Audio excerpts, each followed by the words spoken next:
Здравствуйте, друзья! Большое спасибо всем, кто помогает решать проблемы, в которых я повязла с головой. Оплатили, наконец-то, 3 контейнера по вывозу зимнего мусора, мягко называя так. И это маленькое счастье. Еще остался мусор под остаточным льдом, но это попозже. Еще 1 контейнер придется дозаказать. Также собрали деньги на 2 собак. Дани с Атитом и Луне, погрызанной на передержку.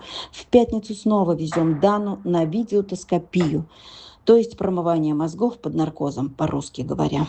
Друзья, пристройство собак здесь у нас остановилось напрочь. Как ни кричи, никому они не нужны. Проблемы, отсутствие денег и впереди еще лето. Что делать с собаками? Если даже коров не пожалели, то представьте, что будет с собаками. Мое состояние можно назвать агонией. Ведь в Европе положение людей тоже ухудшилось в разы, а значит и собак берут хуже и реже. И вот в этом кошмаре пытаюсь хоть единицам дать возможность уехать.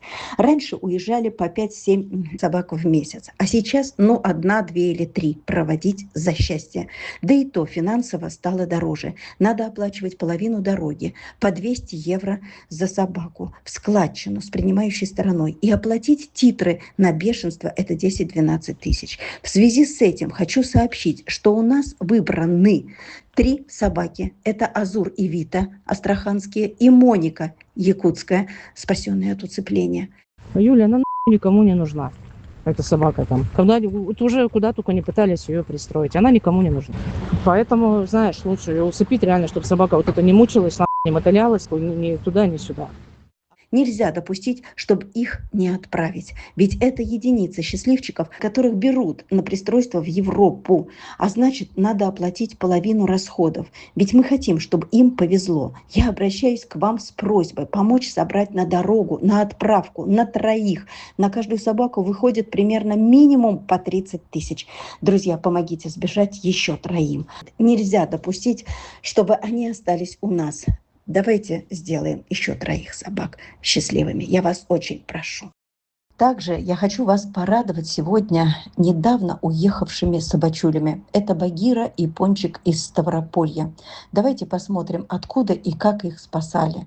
На нервах, бегом, некуда было посадить, передержать до отправки. Бессонные ночи, в сарае у бабки.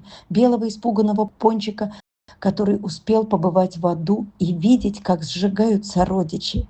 Это черная Багира, спасенная там же, но с улицы, подростком, передержанная у пенсионера до отправки в Москву. Несколько месяцев у меня на кураторстве в Москве.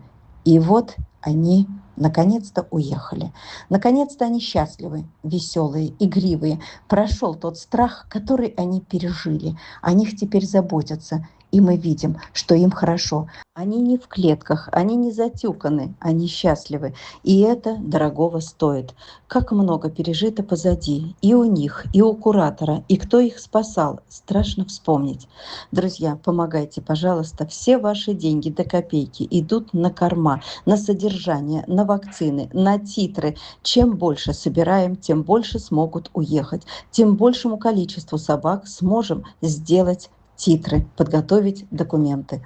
Да, друзья, проблем много, и они только нарастают. Мы существуем только на ваши пожертвования. Мы живы только благодаря вам, друзья.